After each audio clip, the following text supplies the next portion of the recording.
Hello বন্ধুগণ, my name is Srijita. Welcome to my first mini blog. আজ নববর্ষ, ভাবলাম আজকের দিনটা দিয়ে ব্লগিংটা স্টার্ট করা যাক। আর নববর্ষে বাঙালি কিছু ভালো খাবে না তাই তো হয় না, তাই দাদা সকাল সকাল বাজার থেকে মাটন এনেছিল। আমি তাই রান্না করা স্টার্ট করে দিলাম। অন্যদিন অফিস থাকার দরুন ঠিক টাইম পাওয়া যায় না, আজকে টাইম পেয়েছি আর মাঝে মাঝে করতে তো দারুণই লাগে, তাই আজকে আমি নিজেই মাটন রান্না করছি। তারপরে আবার এই পুচকিটার আজকে জন্মদিন, আমাদের পাশের বাড়িরই। আমি গেছিলাম, খুব মজা হয়েছে। ভাবুন আজকে নববর্ষ আর আজকেই ওর জন্মদিন, কি মিষ্টি না।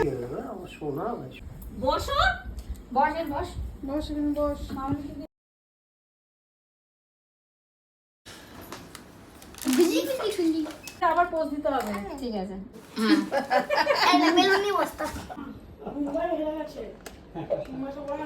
তারপরে কেক কাটা হলো, কেক টেক কেটে আমি আবার বাড়ি চলে এলাম। আর এটা হচ্ছে পুচকিটার খাবার। আমি ওখান থেকে আর খাইনি, আমি বাড়িতেই নিয়ে এসেছিলাম, কারণ আজকে ঠিক করেছিলাম বাড়িতে এসে আমি আর দাদা মিলে একেবারে খাবো। কত কিছু আছে দেখো এখানে, এগুলো আমি আর দাদা খেলাম। তারপর খাওয়া দাওয়া শেষ করে আমি চলে গেলাম হাবিবসে।